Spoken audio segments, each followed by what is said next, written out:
Shalom teman-teman sekalian yang diberkati Tuhan. Perkenalkan, nama saya Quincy Lavenia Bunyamin dari kelas 7 SMP BPK Penabur Tasikmalaya. Kali ini saya akan membawakan sebuah kisah Alkitab. Tapi sebelumnya, saya punya beberapa pertanyaan nih. Teman-teman, apakah kalian pernah melihat orang yang sedang dibuli karena fisiknya? Lalu bagaimana reaksi kalian? Apakah kalian merasa ketakutan dan tidak sudi menolong mereka? Saya percaya tidak. Anak-anak Tuhan pastinya anak-anak yang pemberani. Seperti salah satu contoh tokoh Alkitab yang akan saya ceritakan pada hari ini. Penasaran siapa? Mari kita saksikan ceritanya bersama. Pengawal, bawalah ratu ke hadapanku. Biarlah dia menikmati perjamuan ini bersamaku dan memperlihatkan pesonanya di depan semua orang. Hai, aku baru saja melihat Raja Ahasiweros, raja yang berkuasa dari India hingga Ethiopia. Teman-teman, ada yang bisa tebak kita sedang berada di mana? Kita sedang berada di Persia sekitar 474 tahun sebelum Masehi. Teman-teman, tadi Raja Ahasiweros baru saja memerintahkan istrinya, yaitu Ratu Wasti, untuk menikmati perjamuan bersamanya.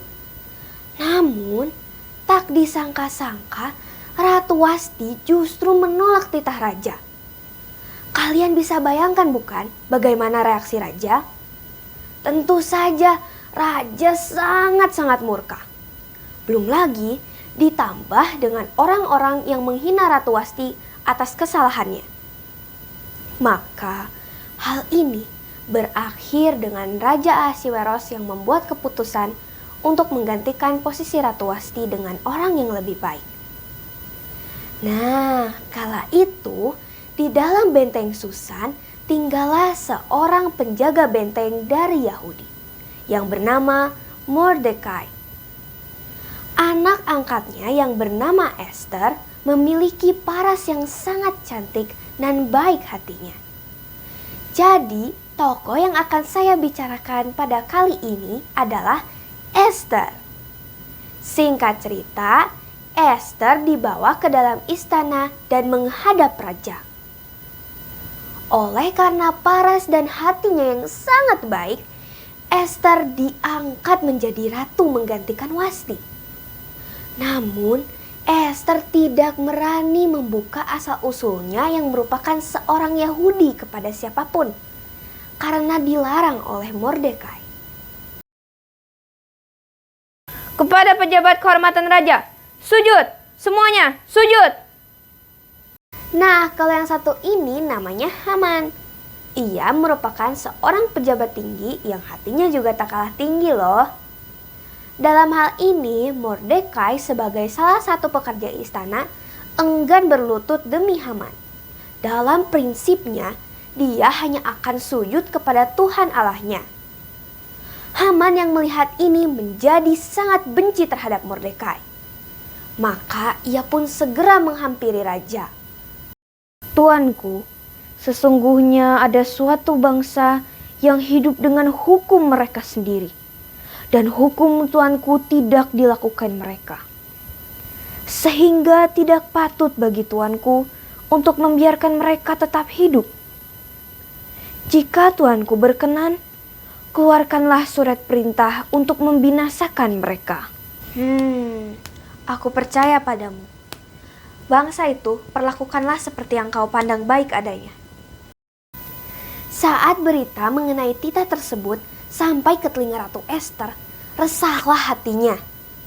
Kalian semua perlu tahu bahwa peraturan pada zaman itu, jika raja benar-benar mengizinkan seseorang untuk berbicara, maka ia harus mengeluarkan tongkatnya sebagai tanda izin.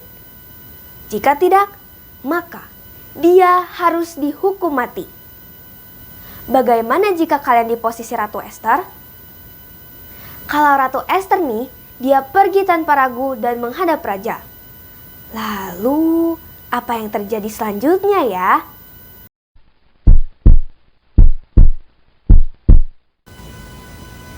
Apa maksudmu, hai Ratu Esther? Dan apa keinginanmu? Jikalau baik pada pandangan raja, datanglah kiranya raja dengan Haman pada hari ini, ke perjamuan yang diadakan oleh hamba bagi raja. Lalu raja pun mengundang Haman untuk datang ke perjamuan yang diadakan oleh Ester. Sementara itu Haman, dia hanya sedang sibuk membuat tiang yang sangat tinggi, bahkan disebut tingginya hingga 50 hasta, sebagai alat untuk menghukum mati Mordekai dan bangsa Yahudi. Akhirnya, waktu perjamuan yang direncanakan Ester pun tiba. Apakah permintaanmu? Niscaya akan dikabulkan. Dan apakah keinginanmu? Sampai setengah kerajaan sekalipun akan kupenuhi. Ya Raja, hamba hanya ingin meminta tolong. Tolonglah hamba serta bangsa hamba, karena kami telah dijual untuk dipunahkan, dibunuh, dan dibinasakan. Jikalau seandainya kami hanya dijual sebagai budak, niscaya hamba hanya akan berdiam diri. Tetapi malapetaka ini tiada taranya antara bencana yang menimpa raja. Siapakah orang itu? Dan di manakah ia yang mengandung niat akan berbuat demikian? Penganiaya dan musuh itu ialah Haman si orang jahat ini. Seketika itu juga, hati Haman menjadi penuh dengan ketakutan yang luar biasa. Namun, panas hati raja juga sudah tidak tertolong lagi. Maka dari itu, raja segera memerintahkan pengawalnya untuk menghukum mati Haman dengan tiang yang Haman buat sendiri sebelumnya untuk Mordekai. Tamatlah riwayat Haman di sana. Selain itu, tita yang sebelumnya Haman buat juga ditarik kembali. Dan semua orang Yahudi yang tidak bersalah selamat. Dengan demikian berakhir sudah kisah Ester yang dinilai sangat pemberani. Teman-teman yang dikasihi Tuhan, saya percaya setiap kita masing-masingnya memiliki kesulitan masing-masing. Dari sosok Ester, kita belajar untuk memiliki keberanian dalam menghadapi masalah yang ada. Kita juga harus berani membela yang benar. Walaupun mungkin kita bukan seseorang yang memiliki kekuatan super untuk menolong orang lain. Namun, dengan kekuatan dari Tuhan, saya percaya kita semua pasti bisa. Sekian dari saya, mohon maaf apabila ada banyak kesalahan kata maupun perbuatan. Terima kasih banyak telah mendengarkan. Semoga dengan kisah yang saya bawakan bisa memberikan berkat bagi kita semua. Amin. Terima kasih.